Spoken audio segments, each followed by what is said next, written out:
Hello friends, welcome to யாஸ்ட் recipes. இன்றைக்கி நம்ம சேனலில் ஒரு சூப்பரான தேங்காய் சட்னி தான் எப்படி செய்யறதுன்னு பார்க்க போகிறோம்.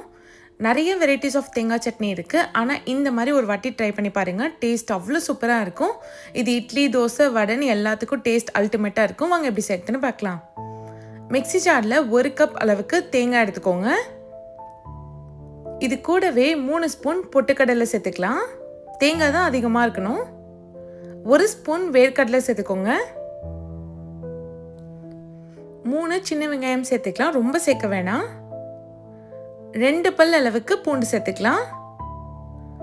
1 துண்டு இஞ்சி சேர்த்துக்கோங்க.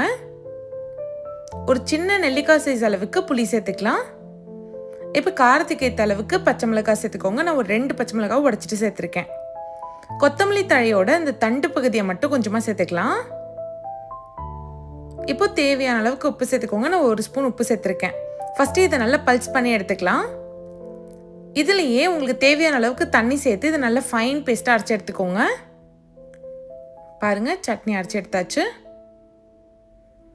நல்லா ஃபைன் பேஸ்ட்டாக அரைச்சி எடுத்துருக்கோம் பாருங்கள்.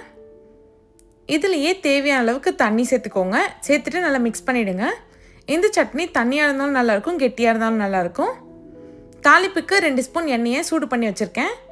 இதுலேயே 1/2 ஸ்பூன் கடுகு, 3 காஞ்ச மிளகாய், 1 கொத்து கருவேப்பிலை, 1/2 ஸ்பூன் பெருங்காயத்தூள் எல்லாத்தையும் சேர்த்து நல்லா தாளித்து விட்டுக்கோங்க. இது அப்படியே சட்னியோடு சேர்த்துடலாம். அவ்வளோதான், நல்லா சூப்பரான தேங்காய் சட்னி ரெடி ஆயிடுச்சு பாருங்கள். இந்த சட்னியை நீங்கள் இட்லி, தோசை, வடை, அடைன்னு எல்லாத்துக்கும் தொட்டு சாப்பிட்லாம். ரொம்பவே நல்லாயிருக்கும். எனக்கு இந்த அளவுக்கு கொஞ்சம் திக் கன்சிஸ்டன்சியில் வேணுன்றதுனால நான் இந்த அளவுக்கு திக்காக எடுத்திருக்கேன். உங்களுக்கு நல்லா தண்ணியாக வேணும்னா நீங்கள் தாராளமாக தண்ணி சேர்த்து மிக்ஸ் பண்ணிக்கலாம். அவ்வளோதான், ரொம்பவே சூப்பரான தேங்காய் சட்னி ரெடி ஆயிடுச்சு. இது சுட சுட இட்லி மேலே ஊற்றி சாப்பிட்டு பாருங்கள். டேஸ்ட் அவ்வளோ சூப்பராக இருக்கும். இந்த ரெசிபி உங்களுக்கு பிடிச்சிருந்தா மறக்காமல் நம்ம சேனலை சப்ஸ்கிரைப் பண்ணிவிடுங்க. தேங்க்ஸ் ஃபார் வாட்சிங்.